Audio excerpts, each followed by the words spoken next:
We're just waiting. We're just waiting for some reports from for the subcommittee. But in the meantime, I suppose that we can presume at the meeting we only have an hour before the city council meeting. So, Mr. Clerk, can we please, and the manager's coming, could we please call the roll? Chairman Elliott. Here. Council Conway. Here. Council Newman. Here. 3 present. So this is a meeting of the Cannabis Control Subcommittee of the Lowell City Council.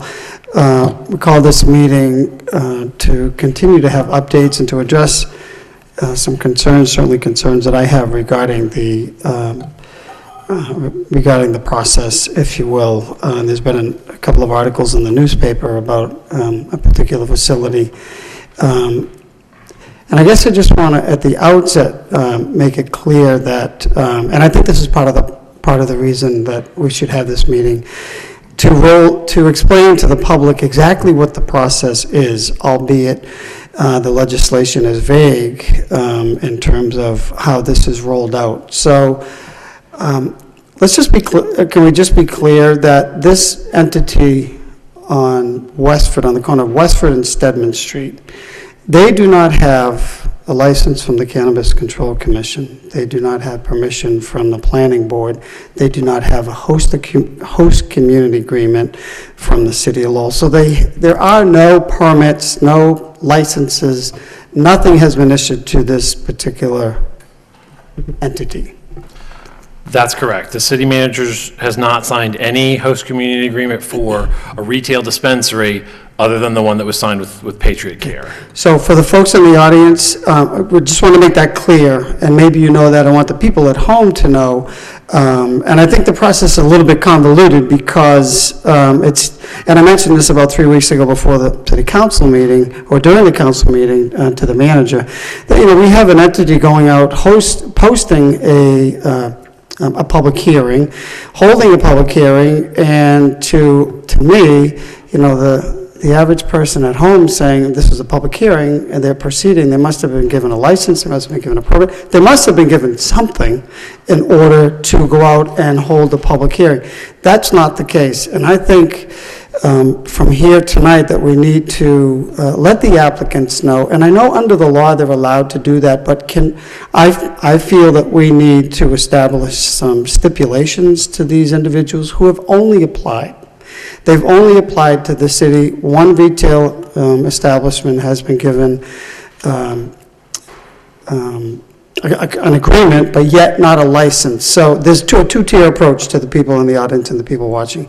You have to get an agreement from the city, first and foremost. And secondly, then you have to go to the planning board. Third, you've got to go to the Cannabis Control Commission in Boston. That's a statewide organization to get a license. So I wanted to put that. Thank you. I wanted to let the public know and the people know that we have by no means for this location in Westford, nothing has been granted by the city of Lowell to this. So do you want to jump in at this point? Sure. I just wanted to highlight what you have already pointed out, which is there are kind of basically three wholly separate processes that have to happen before an entity is fully licensed to open a cannabis business in the city. The first is the host community agreement process with the city manager's office. That involves the submission of information at the request of the city manager, the review of all the information by the city manager's working group, and recommendations back to the manager from that working group about who, if any, should be given licenses. That is one whole process. There is another process, the planning board process, which comes after the host community agreement process. Each entity that wants to do retail would have to go to the planning board and obtain a special permit and site plan review from the planning board. That is wholly separate from the host community agreement process. The planning board has its own independent authority, and that process will proceed as most special permit processes do in the city, with a public notice to all the abutters and a hearing in front of the planning board that may last one meeting or may last multiple meetings, depending on the project. And the third process, which I think these community meetings are part of is the state process. And we don't have any jurisdiction over these community meetings. They are required to happen pursuant to the regulations that the Cannabis Control Commission has adopted, and they are required to happen sometime within the 6 months before an entity applies for a license. They do not have to have a license to hold these community meetings. In fact, they can't apply for a license until they've had the community meeting. They don't have to have a host community agreement to have a community meeting. In fact, many of the entities that have gotten host community agreements, for instance, for cultivation from the city, had their community meetings before they got their host community agreement, because that was something that the city manager wanted to have happen, was that the public be aware of these entities going forward before they signed any formal documentation with the city. Okay, I find that a major flaw in the law, where I understand if they're going to the Cannabis Control Commission and they're going to get a license. However, we have how many applicants now? At the last meeting, there were 9. So right. There are a total of 9 applicants for the retail part of it. One of them was Patriot Care, so their process with the city is completely done. They are only waiting for their final license with the state. Of the other 8 applicants, 1 did not have a legal spot, so there were 7 applicants that are going forward vying for a license of the 4 licenses that are remaining. Okay, and we posted those locations, and can we repost those locations on the website so residents and neighbors, and can we get the information of the applicants? The last time we asked for this information indicated that we can't release this information, and I understood your point at that point in time, but here we're picking up the newspaper, and we have entities who are looking to sell marijuana in the city, going out and having a public hearing, unbeknownst to anyone here in the city, because they're doing it on their own. And can we as a municipality require, I think that's creating a lot of, and will continue to create a lot of confusion, because it's almost as if they're jockeying for position. They're getting out into the public, and this is just my opinion, they're getting out in the public, leading people to believe that they've been given some type of permit, some type of permission, because they're holding a public hearing. It's just, it's kind of common sense. They're holding a public hearing, and they've already got one, and I think it sort of gives someone a foot in the door, saying, well, we've already had this. Well, we understand there's a requirement for the state process, but they're not even past the local process. So can we look into whether we can require, or we can, I don't want to say prohibit, but until they get a host community agreement from this city, they can't move forward, yet they're holding a public hearing. I think it's confusing. I think it has created and will continue to create a lot of concern and a lot of angst from people in the neighborhoods. And I don't know if you have an answer to that. I started to read the law. It's a very lengthy law. The permit process is very confusing. It's very complex. But that being said, I would like to see if we can have these applicants hold their community meetings in abeyance until they at least have gotten through the planning board. So that before they get to the planning board is unlikely, because they are going to want to have their application of a license for the state the minute they have that host community agreement. They can't even apply for the planning board until that. So in all likelihood, they will want to go forward as soon as they possibly can, because it holds up their state licensing process. The other concern I would have is, now we have some entities that have gone forward with them. There are other entities that haven't gone forward with them. Are we putting them on different playing fields because the ones that have gone forward with them have already done them? I know there's been at least a couple of retail establishments that have gone forward. We can certainly make the request. Well, I think that speaks exactly to the point. We have 2 that's already gone forward. They've not been given a host community agreement. And lo and behold, folks are concerned that all of a sudden they're going to be located in the neighborhood. Madam Manager? So and you're right, the legislation is complex. And so the ones who are going forward with their public hearing under the statute are doing it with the understanding, or I would say hope, that they will be within 6 months going for their application. Now, that's a gamble, and they may have to do another public meeting, but, so they're operating under the state statute. To your point, Mr. Chairman, as far as can we require they wait until they have a host community agreement? We could look at the law. I don't think the law speaks to that, but we could ask the law department to look at that.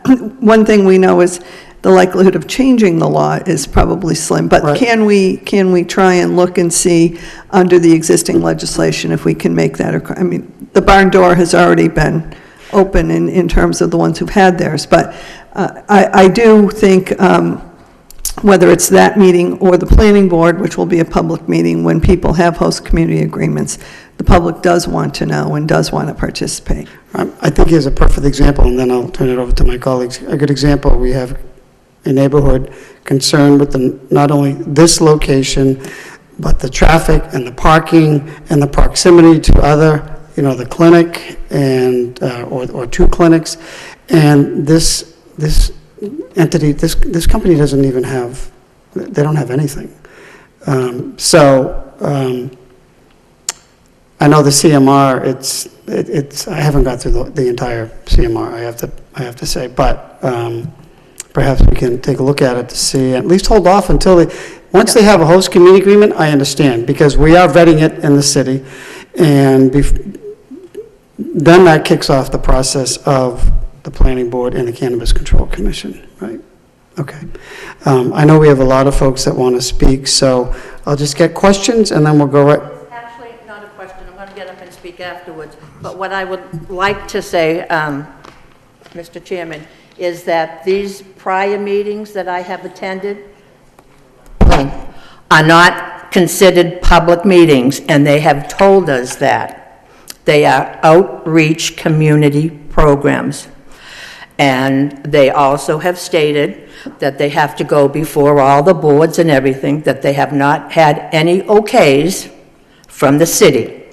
They're just looking for community input. So I'd just like to maybe clarify that they're not public meetings. So are you allowed to interact at these meetings, or it's Yes, just we to are. sit there? Yes, we are. Yes, their presentations are great. But they're advertised, and they're required by the law, so it's a public hearing, right? Well, they're not, okay, they're not, okay. Fine line. They're trying to check off one of the boxes that's required by the Yes, state right, law. right. And I But think they're putting the horse before the cart before Well, the but they're horse. actually telling you that they're not actually doing that, Right. that they do have to go through all the boards and special permits and everything. They're just looking for community Okay. input at this time. Okay, good. Did you have something, Mr. Conway? Thank you, Mr. Chairman. Just for the public and some clarification, how many sites have been approved in the city of Lowell? For retail? Yes. For retail sale, the only site that has been approved by the city manager is the Patriot Care site at 70 Industrial Ave East. How many possible sites could be approved? Potential. The city council adopted an ordinance limiting the number of sites to a total of 5. That would include Patriot Care for retail dispensaries. All right, out of the 5, could you put 3 in a neighborhood? One neighborhood? The only limitations in the zoning that the city council adopted were that they couldn't be within 1,000 feet of one another. Okay. Now, you keep on referring to as entities. Do we know you mentioned that there were 9 entities that have applied. Is that correct? 9 entities that have come forward, yes. Okay. Do we know the names of those? They've all submitted documentation to the city manager's office, yes. Does the city council have those names? No, based on the city solicitor's opinion, because it's a deliberative process, those are not public records at this point. When would they be public? I mean, we have no idea who those companies are. We don't know what city council is. The voters have no idea either. Wouldn't it make sense if we did know, so that we could do perhaps a little checking ourselves?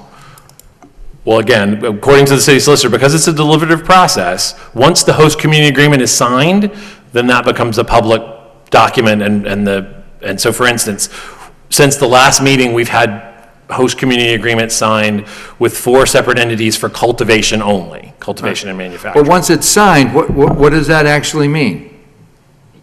Once it's enacted by the city manager. So the process is they apply. Correct.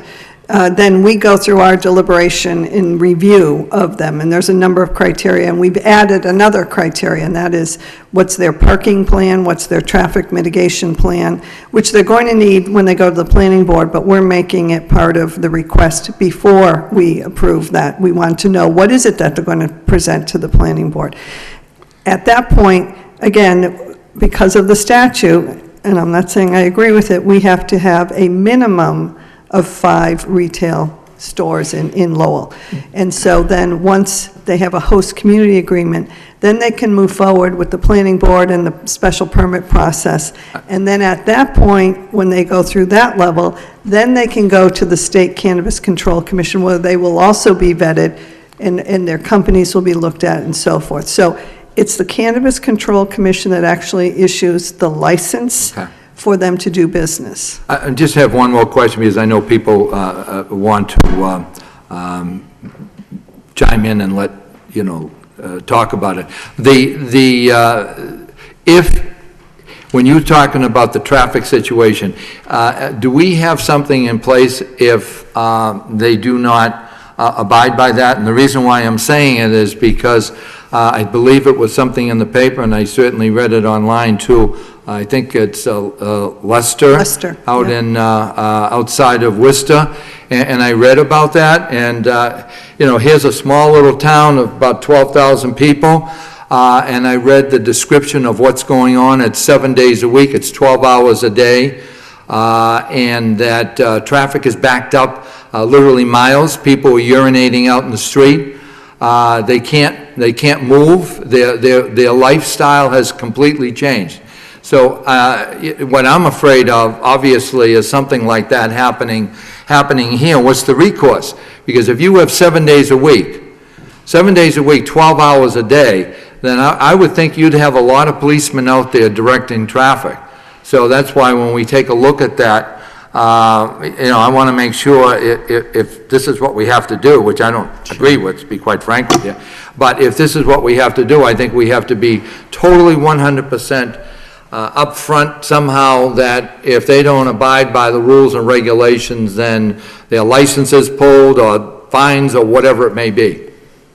Right, so those traffic mitigation plans and parking plans are going to be part of in addition to being reviewed by the city manager's office, they're going to be part of the special permit process, and so it'll be enshrined in their special permit, and we'll make sure that that's something that we can enforce against. As kind of an aside, many of the entities have come forward kind of voluntarily at this point and said that they are planning on adopting a model similar to the one that was adopted in Salem, where for at least the beginning part of the time, they're going to only do sales by appointment only, and to try to mitigate the exact concern, because we have the exact concerns that you have. All right, thank you very much. Councilman, that's a question, but beforehand, could you please get us a copy of what that criteria is? I think it's important for all of us to know exactly what you're evaluating. And you did mention at the last subcommittee meeting, who is doing the evaluating and presumably making recommendations at some point to the city manager? Who is part of this this work group? So the working group includes myself, Diane Trad, the director of DPD, Connor Baldwin, who's the CFO, and Kara Keith Mullen, who's the assistant city manager. And we're being, someone from the city solicitor's office is with us, but is not participating in the actual scoring, but has been sitting in on the meetings, either both the city solicitor or one of the assistants. I think that would be helpful to get the criteria, and just to get as much information out to the members of the city council and then the people. Sure, so that is on the website, just so you know. Oh, it is, the criteria? It was in part of the presentation that I put forward to both the subcommittee and to the city council, and it is on the website. One of the pages talks about our criteria. Okay, But we did add the traffic request, mitigation and parking, and that's an additional one that we've put out to every applicant. okay. I didn't see that, but as long as it's out there, that'll be helpful. Council Noon. Thank you, Mr. Chairman. Thanks, Eric and Madam Manager, for updating us on the process. As you stated, the process that has to go through getting host community agreement, that meaning you and the working group, planning board for a site plan review for special permit, and, approve on parking, and then the state. So the Patriot Care have a transportation plan that was approved by the planning board, and also has been working with the LPD, the police department, regarding the same potential traffic issue. Do we have those plans? And if you could provide to the council the plans that's in place. So, and the question is, in the event that those plans doesn't work, or is there an alternative plan with regard to that parking or the traffic issue? And should it be involving the police present or more police present? Who's going to incur that cost? The Patriot Care or the establishment? And could you comment on that? Yes. So again, the traffic demand management plan and parking plan that they submitted to the planning board is a public document. I can certainly make that available to the council. They are, again, working with the Lowell Police Department to talk about the traffic in the first instance, where it's not going to be what we believe is typical traffic, because there are so few establishments in Massachusetts right now. The traffic problems are heightened, and so they are specifically working with the Lowell Police Department to come up with a plan to deal with that. If there are additional charges that are incurred because of that, they will be borne by Patriot Care. They will be the ones paying for details if they're required, and that's going to be on them. The city's not going to incur any extra charges because of that.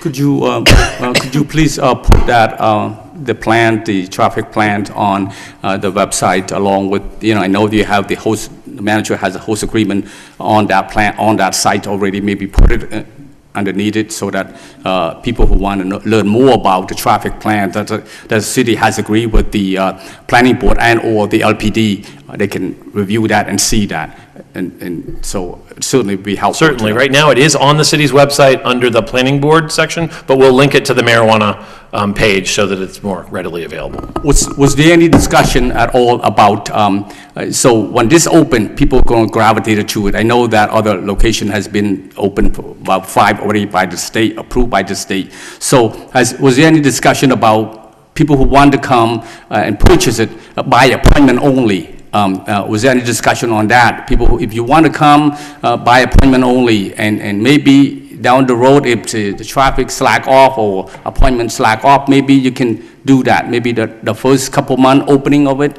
maybe by appointment only, it certainly be helpful. Was there any discussion on that?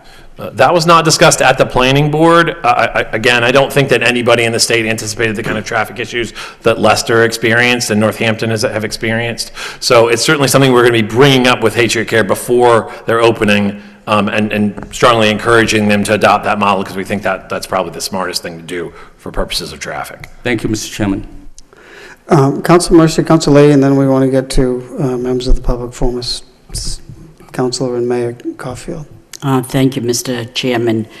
First off, let me just make some comments about the area of Stedman/Westford Street. And if you've ever been in that vicinity, anytime from 2:30 on to 7 o'clock at night, the traffic alone, as it sits right now, is horrendous. I can't imagine having a facility there that's going to offer this cannabis service. I just can't see adding more traffic into the mix. So for them to try to mitigate this, it's going to be a miracle somehow if they could juggle that. And when you look at that particular property, I wonder, with it being so close to the landfill, city dumps/city dump, would any of that contaminant be eminent on that property itself? So there's another thing to look at, and I wonder if that plays a part into any site that takes place. Many years ago, we could only look at the Grandview property on Beacon and Willard in that area there and know that the developer evidently didn't do his homework in the city to look at that, because we're paying dearly for a lawsuit there now. And I don't want that to happen with this particular property either down the road. And having said that, if they're looking to get input, we're not going to call it a public hearing, but whatever you're going to call it, and people are gathering together to get input, isn't it amazing, and it's so laughable and insulting to know that they're going to hold meetings at 1 o'clock in the afternoon when the majority of people are working? That, to me, is unbelievable and unacceptable, so that they can come forward to the city and say, well, gee, we didn't have many people that was opposed to it. Of course not. They're all working. It's not the time to have it, but I just wanted to throw in these. And you're doing a good job, Mr. Chairman. This is a very tough issue. I wish that when we all went to the polls, people voted like me and voted no. We wouldn't have this problem today, and I'm not opposed to medicinal purposes. I believe that it's needed for that, but you watch and see how many people are going to all of a sudden need medical marijuana cards that have nothing wrong with them in the first place. But that's another whole story altogether. Thank you. Thank you, Council Mercer. Council Leahy. Thank you. And did you have a question, Council Swallow, and then Council Garfield? Do we have, I know we have 9 applicants. Do we have any say on how to distribute them around the city? Well, I think that's a topic of discussion, Council Leahy, and I mean, well, there's 9. And just so folks know, Patriot Care has had a medical marijuana cultivation and distribution, all by mail, on Industrial, 70 Industrial and Tanner Ave, Tanner Street. No, so their cultivation is on Tanner Street. Tanner Street. And they have the medical dispensary at 70 Industrial Ave Okay, East. right. And that's been there for several years. Been there for several years, no- no problems. So 9 applicants go to 8, we've awarded 1, there are 4, minimum of 4 that we have to go. But to answer your question, I think that should be factored in to this discussion. Consider there's 4 applicants in the Highlands. Right, and that's a the big concern. question. So does the state allow the city to decide where they go, or? Yes. Yeah, well, the city has zoning, and then the companies can apply, provided it's within zoning. So it is up to us to decide, based on criteria, where, Okay. which ones get allowed. Sure. We can't tell them where to, where to find property. I mean, that's up to the companies, but But it is our final decision on where we place it's our them? final decision, and as Mr. Slagle indicated, there are restrictions. They can't be more than 1,000 feet. Right. Closer than 1,000 feet, which is not much Right. at all. That's one issue, but, and at the same time, if you don't have applicants in other areas that have been zoned, Correct. then, you're in kind of a catch-22, Okay. so. But we're doing the best we can to try and evaluate each and every one and come up with, again, the mandated number that we have to issue. Sure, all right. And we don't decide as they come in. There's a deadline, and we'll have all applicants in front of us. Well, we haven't had any new ones for the past several months, so what we have, there's not a deadline per se, but. That's a good question. Did the application deadline not pass? Was it not, can people still submit applications? So yes, in theory, I someone could. thought there was a deadline, that they had to be in, and then that was it. No, so somebody could still submit an application. The fact of the matter is that we have already proceeded so far along with the ones that are in front of us. Anybody who submitted an application now would be pushed off until some other round, assuming we didn't grant 4 Yeah, out of the ones that we depending on what have. happens. Okay, so there's no, Is that up to us, though, or is that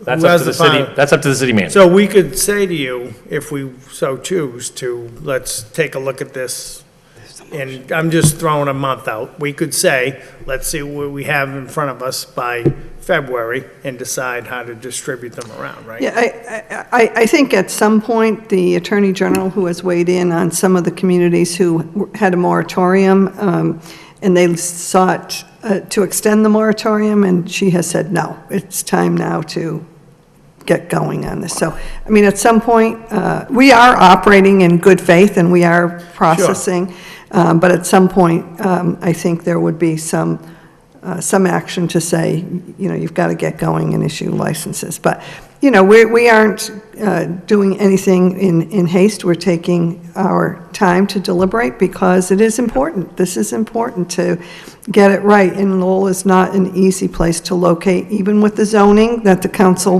wisely put in place. It's still a very densely, you know, populated city. So we're looking at all criteria, and again, especially now, the parking. Yeah. And I did want to add this, Mr. Chairman, because just in conversation with the, you know, police department, one of the things, and I think I can say this, if an entity was going to put forward a plan that says we're going to rely on police details, that's just not an okay thing, because we can't guarantee, even though they will pay for police details, that we can fill police details. There's so many demands on the police department for details. So, you know, we're going to look at every aspect of what they're putting forward for traffic and for parking. Yeah, you know, from day one, I wasn't a supporter of this, and certainly knowing that there are 5. One is going to be a nightmare, never mind, in my opinion, 5 throughout the city, particularly bordering on the New Hampshire border and other communities. It's I'm glad we're taking our time and we're moving forward. And I know this is within your jurisdiction, but I think it would be important for the city council to see host community agreements before they're executed for us to weigh in at any particular level. No, I was just going to say, so we did provide so we have a draft host community agreement template that we use for everybody. Right. And that was provided to the city council. I can certainly provide it again. I think that'd be helpful. Sure. My point is I would like to see the entities prior to execution, meaning I understand that we're not going to usurp the authority of the city manager. By the statute, she is delegated to sign those agreements, but I think it'd be important before they're signed to bring them before the city council, and just for discussion, not for approval. She doesn't need our vote to do that, but I think it would be important to do that. Hi, yes. Councilor Sewell? Thank you. I apologize if this has already been brought up. I came into the meeting late. What are the hours that Patriot Care is open for medical marijuana? What are their hours? I don't know that specific answer. It's in there. I believe it's in their special permit that they received when they got medical, but I don't know that off the top of my head. Because I was wondering if maybe working and partnering with the city, they can say, okay, well, we'll open for this amount of time in the morning, and then maybe we'll open this amount of time later on in the afternoon when so we can possibly mitigate the traffic, so that it won't be as thickly trafficy as we're possibly thinking that it might be. So maybe what we could do is we could talk to Patriot Care and say, hey, listen, we understand, and we understand that you're going to be selling recreational marijuana. Maybe at these certain hours you can sell, and for the medical you have your normal hours, but for the recreational, this set of hours here and this set of hours there. I think that would be a good compromise, and I feel that since they are partnering with the city in this, that they might be open to that. We'll certainly bring up these conversations with Patriot Care and have a detailed conversation with them about handling the traffic, because I think, as is mentioned, that's really a concern for everybody in the city and the city staff, to make sure that we handle it in a way that has the minimal impact on traffic. And you know, we're going to talk with the traffic engineer and get her thoughts about it, and make sure that we can do it in a way that has the least impact on the city residents. Right, and that'll be good to talk with the traffic engineer, because then she could say, well, the traffic is going to be very heavy at this hour, so maybe they can be open from this hour to this hour. And so, I mean, just to possibly throw that out there and see if they'd be willing to do something like that. Thank you. Okay, thank you. We're going to go to the public. They've been patient through all this, so without any, if there's no other questions, I'd like to invite former mayor, former city councilor Edward Bud Caulfield. Welcome back. Thank you, Mr. Chairman, members of the subcommittee, councilors, Madam Manager, Mr. Schlegel, and I believe Mayor Samaras was there earlier. But anyways, I'm going to be brief and to the point. This is a very hot topic in my neighborhood and in the Highlands. And I get to meet hundreds of people during the course of a week. If you ring the bell for the Salvation Army, you get to meet a lot of people. And I did last Friday evening and last night. And the old cliche is, where there's smoke, there's fire. The headlines in the Low Sun: proposed recreational marijuana store on the corner of Stedman and Western Street. Anyone who would decide that location, they have their head in the sand. I also heard through people there's going to be a location on Drum Hill in the old Joseph Downs building. That would be a total disgrace. Then we also heard there's a possible site at the corner of Weber and Middlesex Street. And we also heard there's going to be a site at the old registry on Chester Street. You cannot inundate one neighborhood. 4 out of the 5 sites in the Highlands. And I'm going to tell you, councilors, transparency is what makes government good. You should know what's going on, because you represent the people in this city.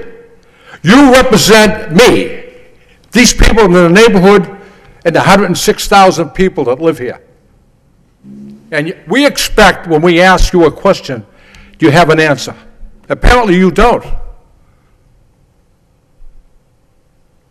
Now I'm going to give you a little history on the building at Stedman Street. It sits right on the line of the landfill. You know what landfills produce? Methane gas. The Stedman Street site was bought last year, or purchased last year, from the city of Lowell for $95,000. That building was sold this year for $123,000. No mortgage, it was cash. And that tells me the new owner has plans for that building. There was absolutely no parking there, Madam Manager. Nothing. No parking. You know what the parking will be? On people's front lawns, in their driveways, in the nursing home, and in the condominiums. There's no parking on Drum Hill. Drum Hill is a traffic nightmare. I don't care what time of the day you go up there, or coming into work, leaving for work, it's a nightmare. Stedman Street and Western Street, the same thing. Middlesex Street, the traffic is flowing there. You can't even pull out. Some serious discussions have to be made about these 5 sites, and the city council should be involved in those discussions. Transparency, that's what I'm looking for. It was always here when I was here. Now, that building on Stedman Street, Mr. Chairman, I'm requesting you and the city council, if that site is chosen, I want a thorough inspection of that building for methane gas. It has to happen. Because there's 2 other buildings on Worcester Street that have methane gas problems. And the gentleman in the Low Sun, I read his comments. How would you like to live across the street from that building? We're going to be getting people in from southern New Hampshire and the entire region. And as Council Conway 25 minutes ago expressed, the town, was that Leicester? Leicester. They didn't go in there to buy marijuana. They went in there to destroy the town. And what I understand, you're going to get 3% from the sales of this marijuana? What price tag do you put on a neighborhood? Give me the price tag. And Council Noon, you're the council from the Highlands. You should be extremely vocal on this issue. The people in the Highlands are extremely upset.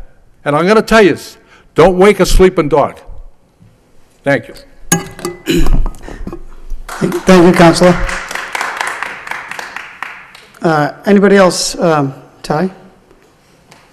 Board of Health Chair? My name is Ty Chom. I'm from the Highland. First of all, I'd say thank you for saying that. My frustration is with him. He said he put it all professionally on the board there. So, Mr. Chairman, when you first started, when you explained the process about like the public meeting, thank you for that. I believe that there's a lot of confusion. You know, when I first read it on the Low Suns, on Facebook, there was a lot of confusion about where the location is. The room was like 3. So far, the room is 3 in the Highland. I'm looking at my kid, I'm like, man, you know what? I just invest a lot of, I just bought a home. My kid grew here. I've been here for over 25 years. And I'm looking forward for like a lifetime here. And if there's 3 in the Highlands, that's just, I don't know, it crushed my dreams. I came from a place where the genocide happened. I can't go back to my hometown. It's my hometown. Highlands, my neighborhood. Centerville, Acres. I grew up in those. I got friends at Boulevard. I got friends everywhere. They're family to me. And to think that one location have 3 retail stores, that's just not fair. I'm not saying not to open it. I'm saying can you please give us more information? The confusion with people, the retail, I know it's out of our hand, but someone have to say something. Look, you cannot just go and publicly say, we have a public meeting. All those people, I can guarantee you, some of them are going to stop working tomorrow just to go to that 1 o'clock meeting. And they think it's from the city councilor. And they think it's from City Hall. Because I did. I thought you guys did it. Coming down here, it kind of cleared me up. But I have to take my time for my family. My daughter was just born 2 months ago, or a month and a half. Take my time to come down here so I could be more proactive on their life. Have a voice for them. So I'm just sad as a parent to knowing there's not much information going around. I don't know what else to say, I believe in each and every one of you. I came the last time, I say the same thing. I believe in every one of the council. Everyone over here who's sitting right now, they are doing a service for the community, and I believe in their true, and they do have transparency. It's just that please bring it out more to us. Meet us where we at. Sometimes we cannot be here. Some people have to work 2 or 3 jobs. We can't be here. There's a lot of community event out there, like the chop dinner by CBA. CMAA, they have a lot of the Khmer community who you could host an event over there and talk about recreation marijuana, what's the rule and regulation, because I'm pretty sure my community, Khmer community, don't know much about it. And if you tell them to go online and read up and research on it, I can guarantee they're not going to do that. Right? Or maybe the people younger than me, maybe my generation will go and read up on it if we care. But the old people, like the elder, the senior, they care about it. They vote all the time, but they don't got time to ask their daughter or their son to, hey, you know what, can you go online and check out the news about the retail store, and can you tell me about it so I get more involved? They don't have it. So please meet us where we at. And as a community, can we have a voice in knowing, like, how many days, you're talking about 7 days a week, 12 hours a day? Can we, as a community, as a neighbor, as a family, have a saying in that too? Can you come up to us and ask us to, hey, is this doable for your community, for your neighborhood? What do you think? That's all I'm saying. Thank you. Thank you. We appreciate that. I think we can discuss this further, but I think it perhaps makes some sense to, I know when we're bringing out other major issues in the city, that the city go to each neighborhood organization and show the map, see what's located there. I mean, I do think it's confusing, and unfortunately, I think it's going to get more confusing in getting that information out, or maybe it's a presentation here, Madam Manager, and look, these are the locations.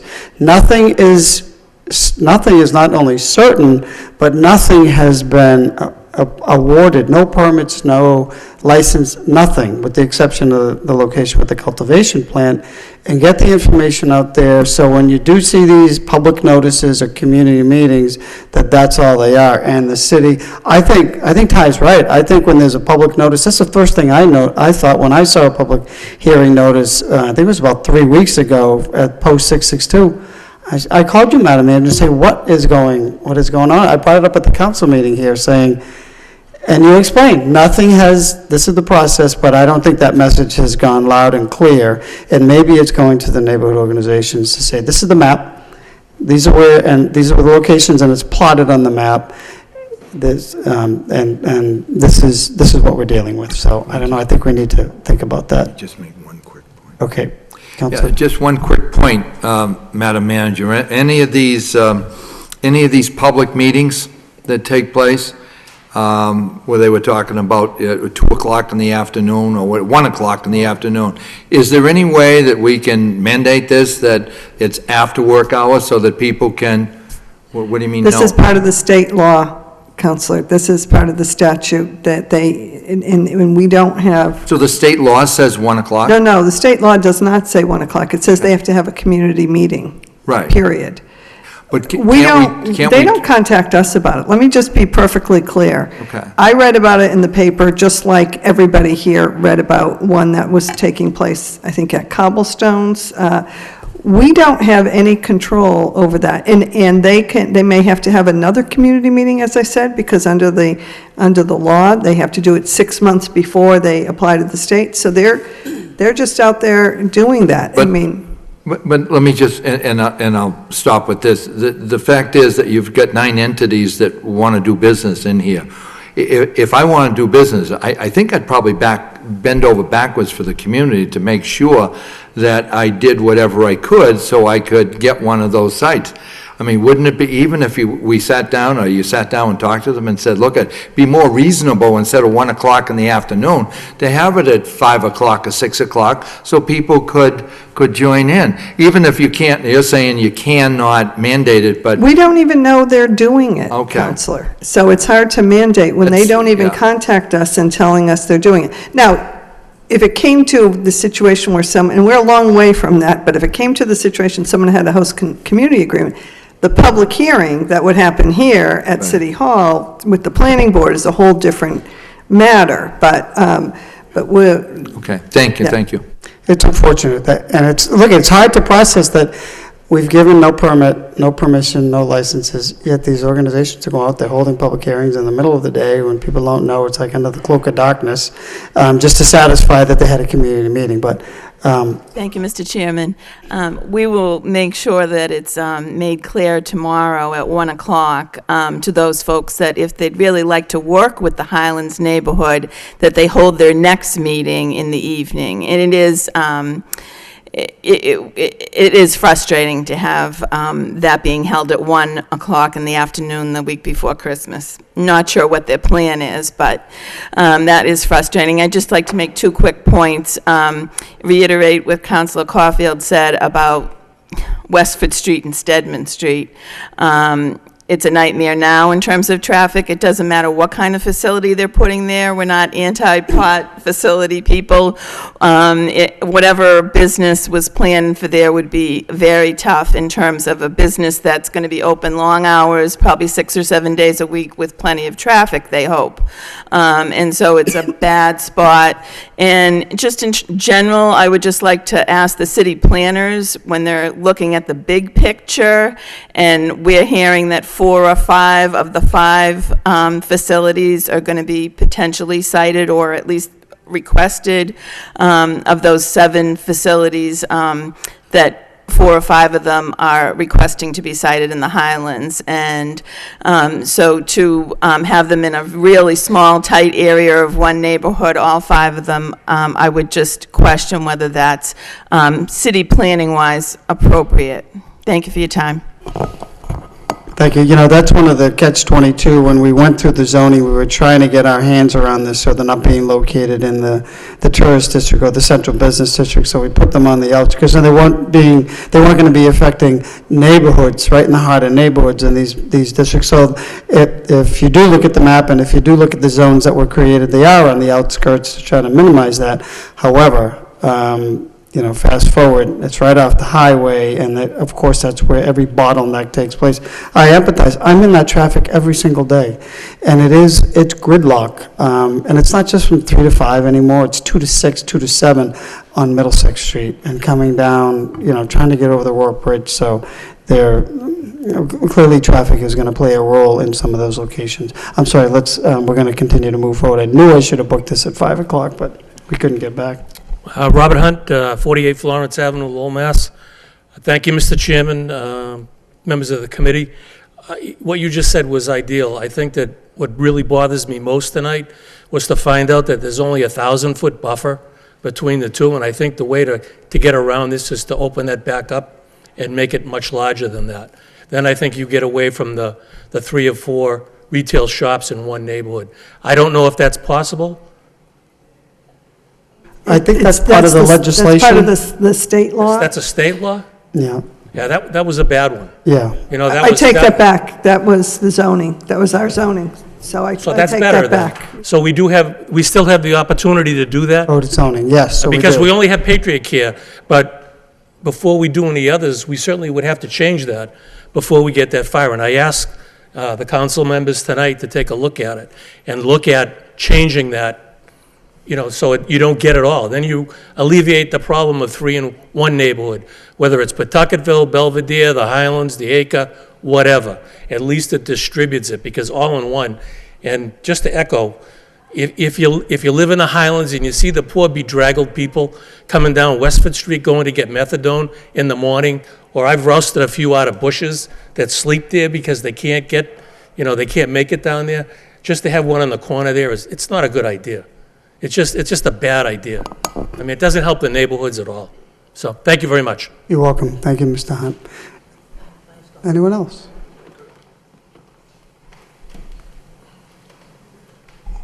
My name is Violet Malamas. I live in the Highlands. I've been in the Highlands for over 50 years.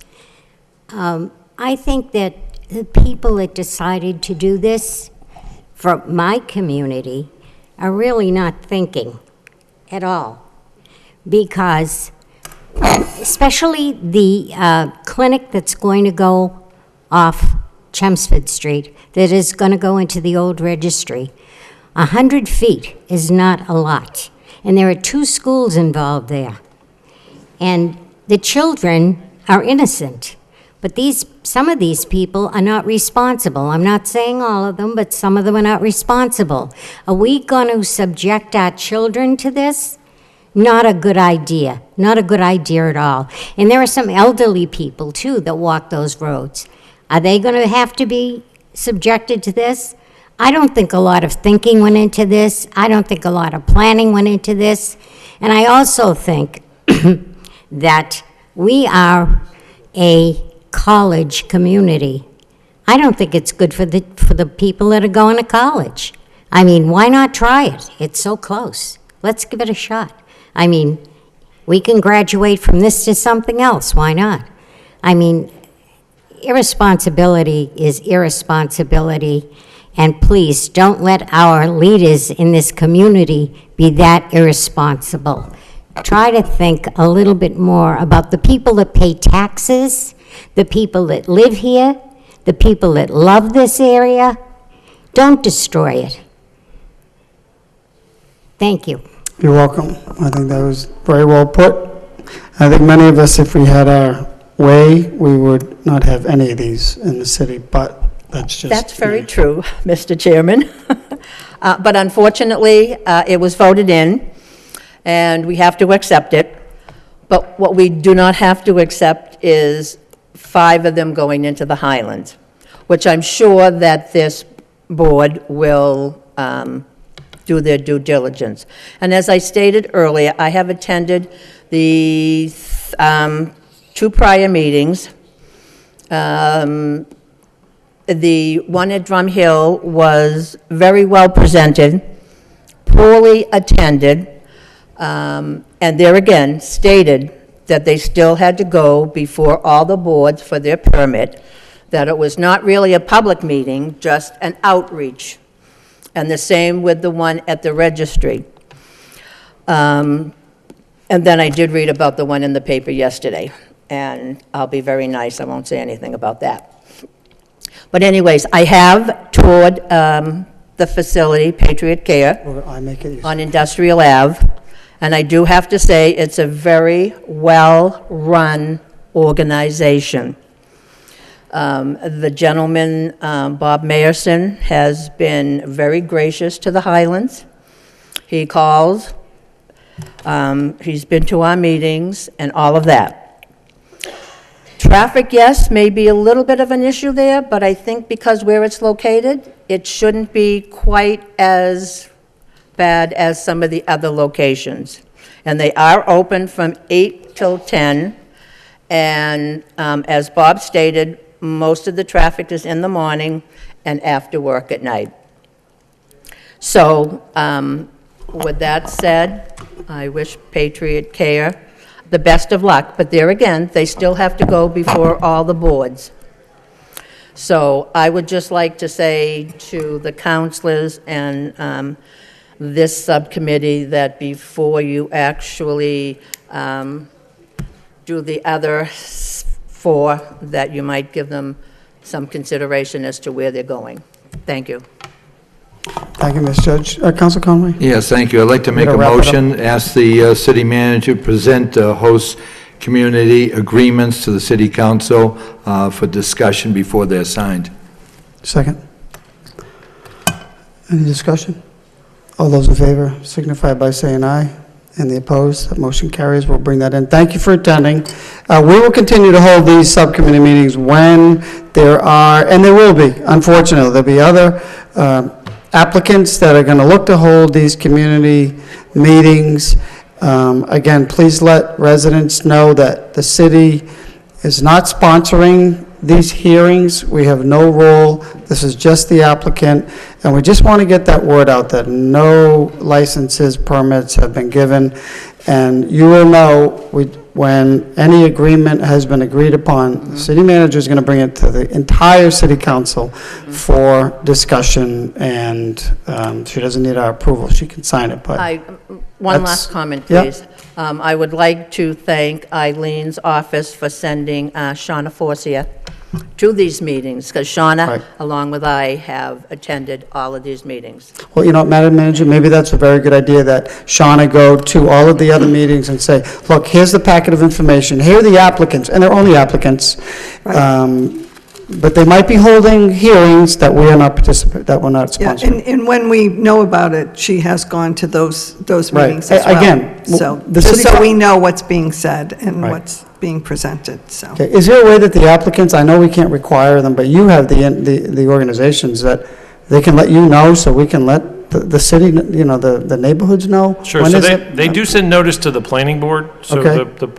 the staff, including Shauna, is aware when they happen. We can certainly let send it out to the council if that's the wish of the But we have been covering those. Great. Once they're notified.